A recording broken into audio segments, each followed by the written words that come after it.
মোটামুটি তোমাদের ফার্স্ট রাউন্ডে রেজিস্ট্রেশন পর্বটা শেষ হয়েছে এবং পেমেন্টও আজকেই শেষ হয়ে যাচ্ছে।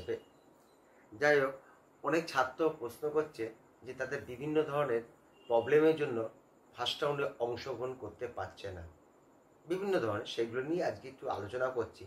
এতে কোনো চিন্তা করার কোনো ব্যাপার নেই, তোমরা সেকেন্ড রাউন্ডে ভালোভাবে অংশগ্রহণ করতে পারবে।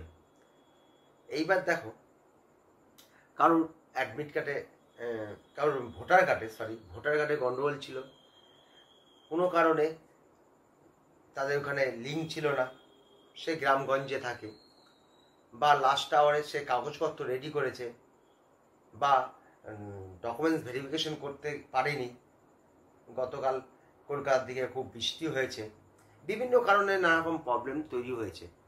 একটু তো মনের দিক দিয়ে একটু চাপ আসবেই যে ফার্স্ট রাউন্ডে আমি অংশগ্রহণ করতে পারলাম না। অনেকে নেট কম থাকার জন্য, বৃষ্টি বাদলের জন্য এগুলো হয়েছে, কলকাতায় সেটগুলো হয়েছে।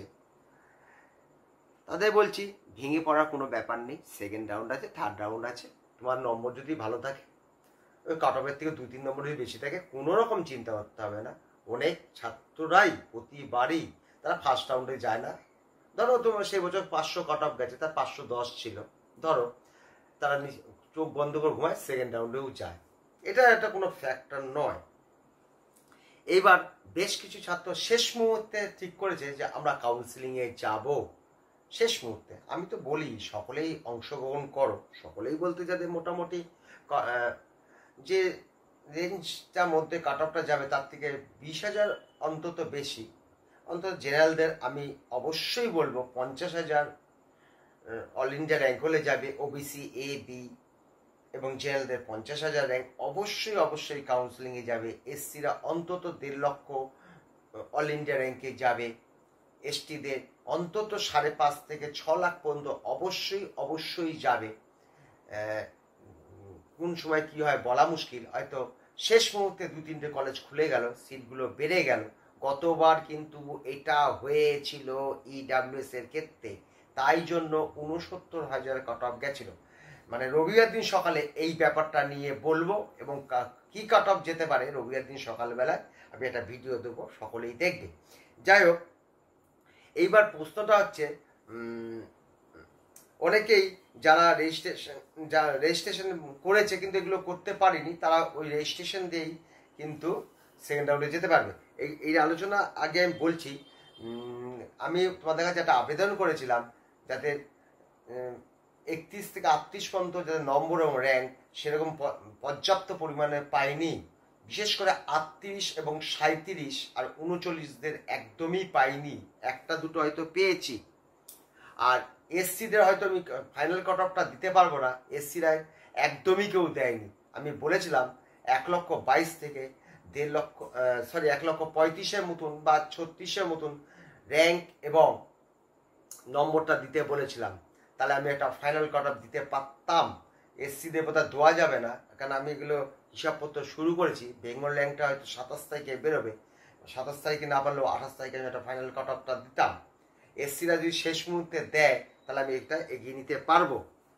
এইবার আসো, যারা এতদিন একদমই কাউন্সিলিংয়ে যাব না, সেকেন্ড রাউন্ডে যাবে মনস্থির করছো, তাদের বলছি দেখো, ফার্স্টে তোমাদের সেকেন্ড রাউন্ডে যেতে গেলে কি করতে হবে তোমাকে।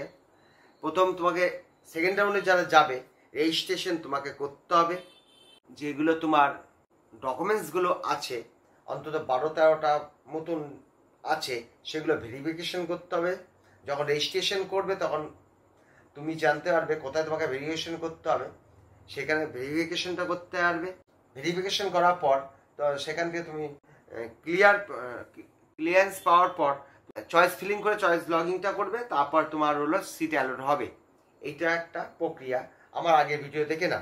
এইবার অনেকেই বলছে স্যার আমি যদি ফার্স্ট রাউন্ডে না পাই তাহলে আমি সেকেন্ড রাউন্ডে কি করে আমি যাব। দেখো, সেকেন্ড রাউন্ডে যাবে তারাই যারা ফার্স্ট রাউন্ডে অংশগ্রহণ করেছিল কিন্তু সিট পায়নি, তারা কিন্তু সেকেন্ড রাউন্ডে যেতে পারবে।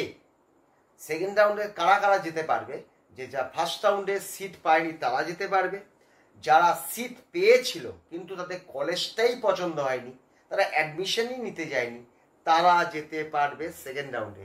আর যারা নতুন রেজিস্ট্রেশন, যেটা কিছুক্ষণ আগে বলছিলাম, তারা নতুন রেজিস্ট্রেশন করে যাওয়া যাবে। আর অল ইন্ডিয়া থেকে যারা ফার্স্ট রাউন্ড থেকে ফিরতে আসবে তারাও যেতে পারবে, নতুন রেজিস্ট্রেশন হলেই হলো। আর যারা ফার্স্ট রাউন্ডে সিট পেয়েছে আপগ্রেডেশনের মধ্যে দিয়ে, তারা সেকেন্ড রাউন্ডে যেতে পারবে। ঠিক আছে, এই হলো ব্যাপার। আর তোমরা কিন্তু অবশ্যই কাউন্সিলিং অংশগ্রহণ করো। বারবার বলছি, হয়তো আমার কথা তোমার পছন্দ হচ্ছে না, তাও তুমি যাবে। শেষ মুহূর্তে কি কলেজ যদি খুলে যায়, বেশ কিছু সংখ্যক যদি খুলে যায়, যেটা আমরা আশা করছি না, তাহলে তোমরা হয়তো পেয়ে যেতে পারো।